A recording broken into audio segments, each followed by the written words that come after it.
one day I was listening to Dr. Short, and he was mentioning that there was another group of people who benefited from integration, and they also participated heavily in the NAACP. And I'm not going to say who these people are. I am going to let them tell you who they are. Okay? So we're going to play this video. So there was another group of people who gained with integration. And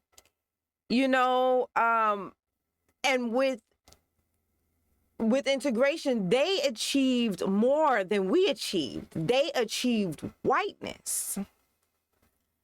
And like I said, I'm going to let them tell you who they are. So we're going to play this one video about who was hiding. And like I said, I'm going to let them tell you who was hiding. Okay, I'm not going to say nothing. Okay, let's get ready. Your mom's parents were both Jewish, but she was raised as a Catholic. Do you know why? She was raised with no religion.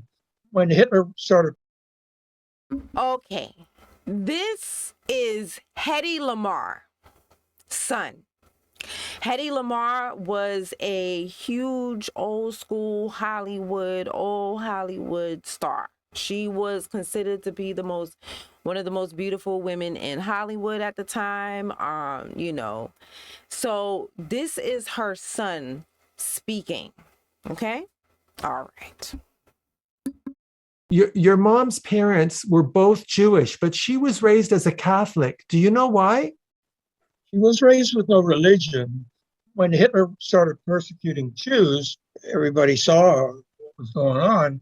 And when Hedy got married to Fritz Mandl, a munitions giant in Austria, they changed their religion on the marriage certificate from Jewish to Roman Catholic. So, but Hedy didn't wait to be interviewed or arrested or whatever.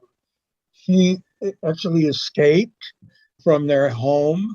Actually, she put on a maid's costume, and she actually sewed jewelry in the lining of her coat, and she escaped out the window and he's she talking took about off. how I was she given escaped Hedy's Austria, mother's side family tree, I believe. and it goes way, way back a couple hundred years. And there was, Moses the tailor and Jacob the banker. So heavily Jewish, but they didn't talk about being Jewish because it was a death sentence, basically. So they just weren't religious, really. Okay. So I just showed you who self-admittedly hid who they were because they could. We as Black people cannot hide. So integration does nothing for us. We cannot hide. We cannot blend in. We're not gonna just, you know what I mean? You're not gonna be able to tell who we are anymore, So, but with that group of people, all they had to do was change their names and not practice the religious portion of their identity. And they were able to benefit fully from integration. And I want you to keep that in mind when they say things like, we fought right alongside with you. Well, why did you? Was it a self-serving reason or why? And maybe this is why we got what we didn't even want, but didn't get what we wanted because the goal was not our goal. It was somebody else's goal, but they was riding on our back to get their goal. All right, so I'm gonna let you watch the next video. which is going to talk about the legal aspect of the NAACP and what they were able to accomplish and what they've done. Yeah, let's take a look.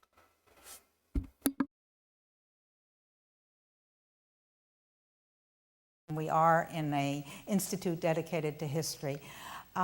Could we just talk about what were the most important changes for America and for Jews that lawyers accomplished in the last, what shall we say, 50 years? I want to, the reason I'm asking this question is that I want to walk out of here personally with something that I hold on to. And what I want to hold on to is what was accomplished by the Jewish lawyer contribution here. And at this point, it isn't a question of Jewish and it's not a question of lawyer. What was done here? Well, do you want to go first? Or do you want me to take a No, you go ahead. Let me, Is this an impossible question? well, I'm going to answer it. Well, then To just some change extent it. it is, but I want to answer it because this is an institution about history. I want to tell you very briefly about two people, two Jewish lawyers. If you're not a lawyer, I doubt you've heard of either of them. But to me, they're paradigmatic of countless numbers of lawyers who at local, state, and federal level played roles in this. But it talks to the changes wrought about it. If you remember the sequence, Arthur Spingarn, Jewish lawyer, becomes the first legal director, volunteer, but legal director of the NAACP. When he dies, he crosses over with Louis Marshall, one of the founders of the American Jewish Committee, one of the great lawyers in America, very different, by the way, ideologically about the role of economic property rights. Louis Marshall was very conservative, Spingarn was very liberal on those issues, but they both believed in the concept of equal rights under law and that had to be fought. When he dies, when Louis Marshall dies in 29, a lawyer by the name of Nathan Margold is hired by the NAACP, a Harvard-trained lawyer, to do a study. Okay. Now, you notice I didn't have a picture of him up. Yeah, I couldn't find one. And everything that was I thought I had a picture of him, and it turned out to be a picture of Thurgood Marshall. And it was so interesting how they kind of slipped his picture in under his name. And I was like, but why would you do that? I was not able to find a picture of this guy at all. And I find that very interesting. But we heard the names that he said, and I just wanted to let you know why there is no picture of that particular name. Let's keep going. About what the legal strategies of the NAACP should be. Okay. So now,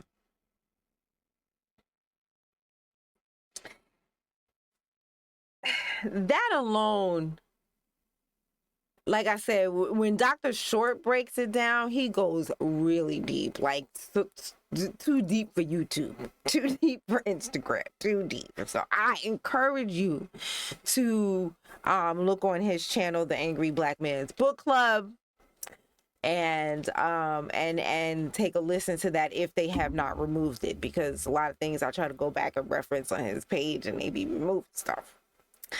But if you can find that was amazing. Because he could go in deeper. I'm just gonna touch the surface. I'm just gonna give him just enough for you to think about. Okay. So now he mentioned a name, and he mentioned a name that I told you that I could not find a picture of that guy, and that name was Nathan Margold, right? Hold on a second.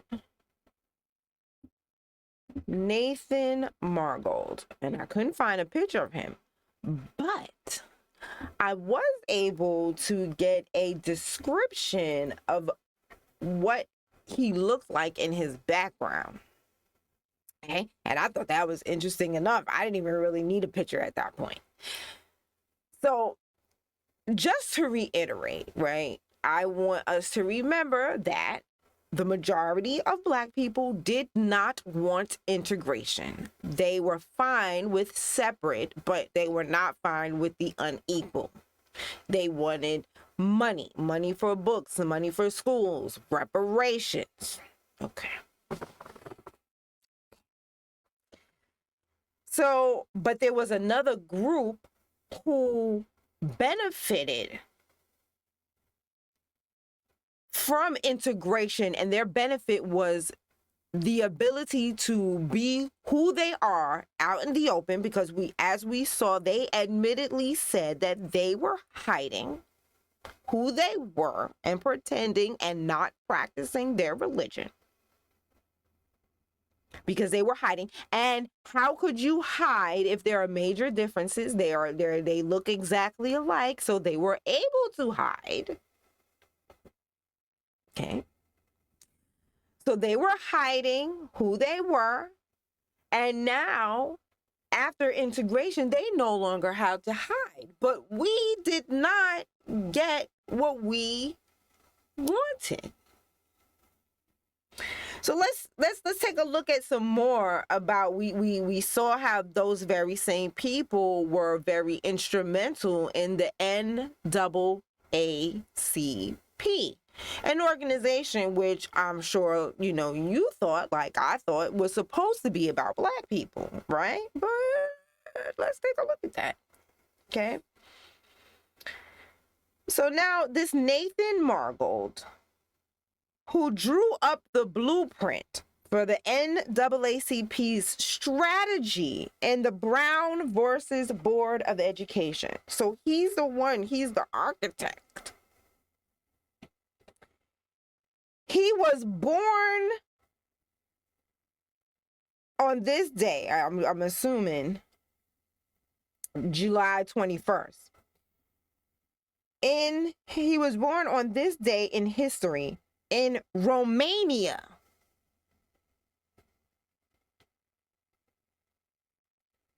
Where? He was born in Romania. His parents immigrated to the U.S. in 1901, and he was raised in Brooklyn, New York. He attended law school at, I forgot I was supposed to be reading this off of this. Hold on. Let me make it bigger so you can read it too. Okay.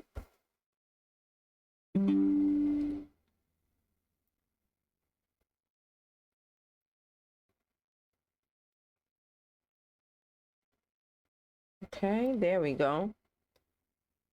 Nathan, who grew up the blueprint for the NAACP strategy for versus education, was born on this day in Romania. His parents immigrated to the U.S. in 1901. He was raised in Brooklyn, New York. He attended law school at Harvard, where he served on the law review, along with Charles Hamilton Houston, the first Black member of the Harvard Law Review, and later the influential dean of Howard Law School. Did you hear me? So we went from Harvard to Howard Law School. After graduation, Margold served as a U.S. attorney for the Southern District of New York.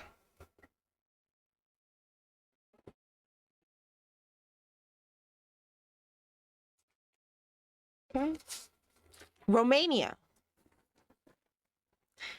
In 1927, Felix Frankfurter recruited Margold to teach criminal law at Harvard. And he taught there for a year before the law school decided that two Jewish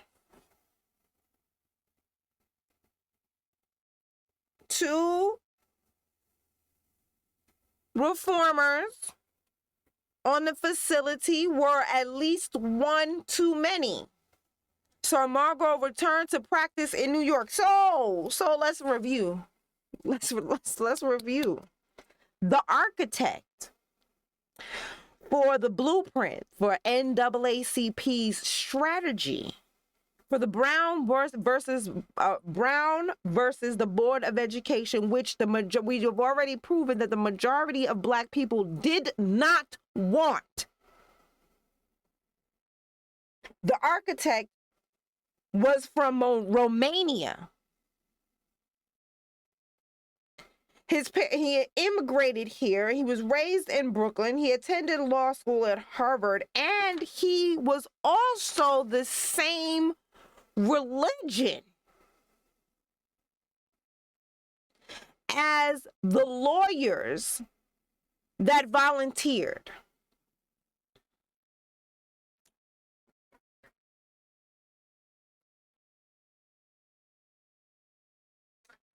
Okay. So let's go on. Let's read. In 1930, both Frankfurter and Charles Houston recruited Margold to serve as special counsel to the National Association for the Advancement of Colored People. Margold was hired to coordinate the NAACP's strategic litigation plan to give the Southern Negro his constitutional rights and his political and civil equality. To that end, Margot wrote a 218-page report outlining a legal strategy for desegregating public schools in the South. Again, that's not what Black people wanted, but he wrote 218 pages for a proposal that Black people didn't want in the name of Black people, though. And I say to you, that is a very interesting beginning to the NAACP. Okay. I also wanted you to keep in mind how the lawyer that was on the stage, how he said that they wanted to do a study. So even back then, they was trying to do these studies. Okay. So I also wanted to read a little bit more about, okay, so I couldn't find a picture, right? And I'm not one to believe everything on Wikipedia. But I just thought that this was interesting. Hold on. Let's make this bigger for you.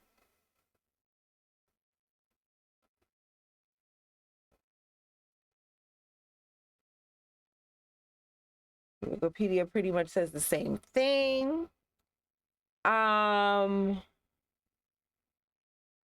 This was the part. So when I was looking, because I was like, okay, well, I was trying to see if I could find out who his mama was, who his daddy was. Like, I'm looking all over for a picture. I'm looking, and I can't find one, right? So then I looked at, is it family? So I looked at the references. Let's see. Hold on. Here we go. Let's go down.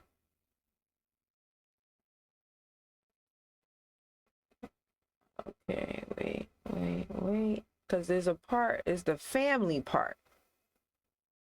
Early life.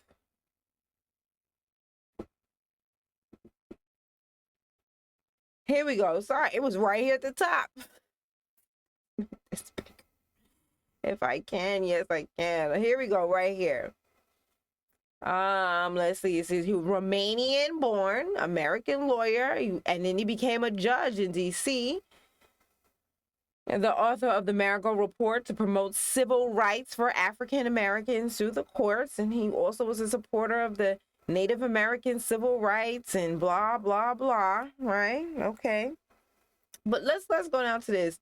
In addition to his legal career, Margold is remembered as the father of adult film pioneer William Margold.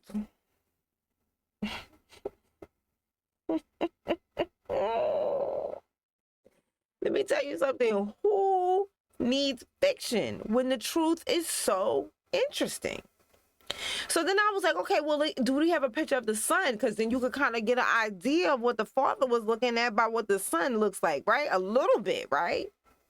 Let's take a look at what he looks like. There he is. There he is. Here's the porn star. Can I make it any bigger? No, I guess not.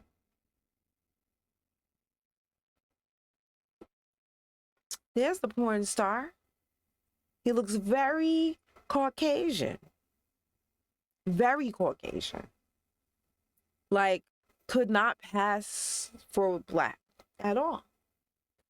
So that leads me to believe that this Nathan was probably, you know, mixed at the very least, because they're calling him black. They called him black, they called him Romanian born, and they called him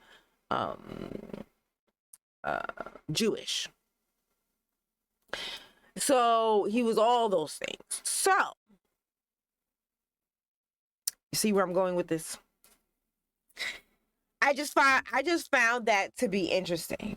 And yeah. So now that we know who were some of the architects of the NAACP and bringing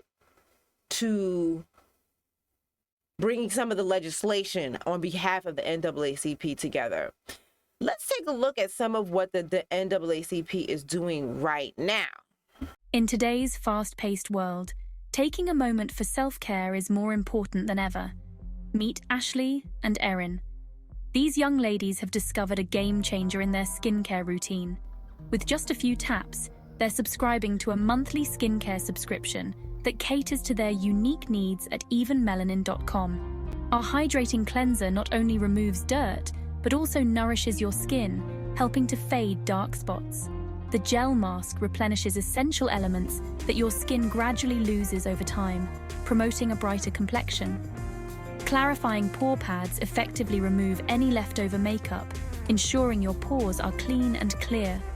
Finally, our True Moisture formula thickens the under-eye skin and envelops your face in the silkiest, smooth hydration. Join Ashley and Erin on this journey to radiant skin and renewed confidence. When you invest in yourself, the glow is undeniable. Subscribe to our monthly skincare subscription for the best results and elevate your glow to the next level, especially on melanin-rich skin. Hey fam, tap in with your boy. Let's get us back together, man. I know we can do it. It's your boy Omizi. Did good.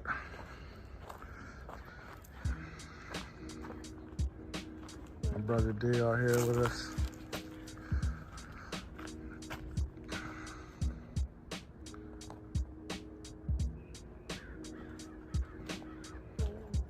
Everything. Beautiful place, man. It's a beautiful place. Yeah, don't worry about the Red Cross. Donate to them. And if you look at my Twitter, let's go to my Twitter at @DejuanB. I have my people I want y'all to donate to. I've been posting the links all day. Go to my Twitter. I got the links up to my boy Derek, my boy Tay. These people lost their houses, they lost everything. Everything that they know, gone. Please donate to them, please. If it ain't nothing but $5,